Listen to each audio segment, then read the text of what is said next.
안녕하세요. 변호사는 선하다 박선아 변호사입니다. 오늘은 제가 이제 마약과 도박 전담 검사 출신 변호사로서 요즘 화두에 오르고 있는 청소년 마약, 도박에 대해서 좀 설명을 드려보려고 합니다.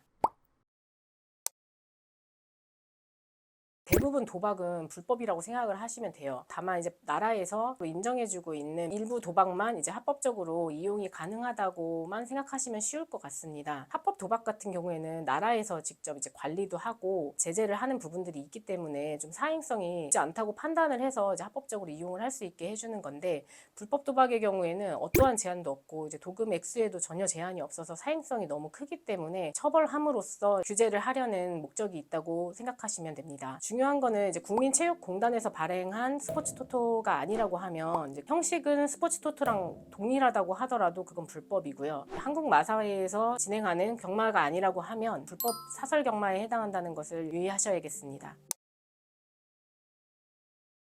우선 형법에 이제 도박죄가 규정이 되어 있는데, 형법 246조 제1항 도박을 한 사람은 1천만 원 이하의 벌금에 처한다. 다만 일시 오락 정도에 불과한 경우에는 예외로 한다라고 규정을 하고 있어요. 그래서 재미로 몇 번 이제 도박한 거에 가지고 전부 이제 처벌을 하지는 않습니다. 판돈의 액수라든지 게임을 하게 된 그런 경위 등 여러 가지 사정들을 다 고려해가지고 처벌을 하고 있는데요. 그 기준이 너무 명확하지가 않기 때문에 주의하실 필요는 있습니다.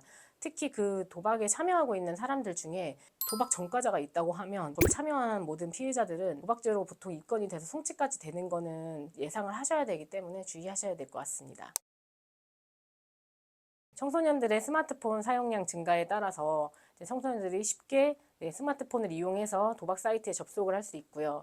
그리고 이제 그 성인 인증을 받는 절차도 너무 허술하기 때문에 이제 도박 사이트에 쉽게 접근을 할 수 있다는 점이 아마 문제가 발생하는 주요 원인이 되는 것 같습니다. 아직 판단 능력이 미숙한 청소년 입장에서는 도박을 도박이라고 생각하지 않고요. 그냥 보통은 그냥 게임 정도로 쉽게 생각을 해서 접근을 하는 경우들이 많은데, 이러다 보면은 도박의 중독성 때문에 빠져나올 수가 없는 거죠. 도박을 시작하게 되는 그 경위를 잠깐 말씀을 드려보면, 그런 도박 사이트들에서 일부러 처음으로 가입하는 사람에게 게임머니 얼마를 이렇게 무료로 지급해주는 이벤트를 하고 있거든요. 그러면 이제 청소년 입장에서는 내가 돈은 없지만 그래도 한번 무료로 주는 그 게임머니로 게임 한번 해볼까 이 생각을 하고 쉽게 그냥 가입을 해요. 그러면 이제 돈이 없으니까 소액으로 조금씩 횟수를 늘려가다가 나중에는 사행성 때문에 빠져나오지를 못해서 이제 도박 빚을 져가면서까지 도박에 빠지게 됩니다. 그런데 청소년 들의 경우에는 돈을 벌지 않잖아요. 그렇기 때문에 돈을 마련할 방법이 없으니 도박을 하기 위해서 높은 이자를 주고 돈을 빌려서라도 도박을 하게 되는 상황까지 발생을 하게 돼요. 그리고 또 이제 그 불법 도박 사이트가 진짜 악랄한 게, 지인들 한 명씩 추천할 때마다 그 추천인에게 또 게임머니를 또 지급을 해주거든요. 그 게임머니 조금이라도 더 받아서 다시 도박할 생각으로 주변에 있는 친구들 한 명씩 막 소개를 하기 시작을 하는데, 점점 이제 같은 악순환이 반복이 되는 거거든요. 그렇게 하다가 도박빚을 갚지 못한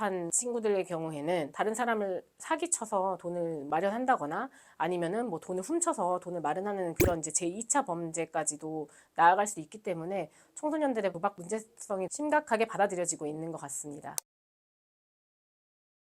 인터넷 도박은 그냥 무조건 처벌을 받는다고 일단 생각을 하셔야 되고요. 도박을 한 기간이라든지 아니면 도금의 액수, 그리고 도박을 한 횟수 뭐 이런 것들을 전반적으로 다 고려해서 처벌 수위가 이제 결정이 되게 되는데, 만약에 장기간에 걸쳐서 정말 많은 횟수로 반복해가지고 도박을 하게 되면요, 상습성이 또 인정이 될 가능성이 있어요. 근데 상습성이 인정이 되면 가중처벌 받거든요. 이제 오프라인에서 이루어지는 도박 같은 경우에는 진짜 자기가 직접 참여를 해서 좀 머리도 써가면서 이렇게 행동을 해야 되는데, 인터넷 도박 같은 경우에는 사람들이 되게 쉽게 별다른 고민 없이 마우스 클릭 한 번으로 이제 도박에 참여가 되고 바로 결과가 공개가 되고 이런 식으로도 이루어지기 때문에, 형량을 정할 때 도금 액수 총액을 이제 합산을 하거든요. 그런데 그 도금 액수라는 거는 그 사람이 한 번에 베팅한 금액을 전부 다 더하게 되어 있어요. 자신도 모르는 사이에 도박의 양형을 결정하는 데 있어서 상당히 불리해지는 경우들이 많아요. 이 부분에 대해서 제가 말씀을 드리고 싶었는데, 그 인터넷 도박이라고 너무 가볍게 생각하시면서 접근을 하실 문제가 아니고 신중하게 접근하시는 게 좋을 것 같습니다.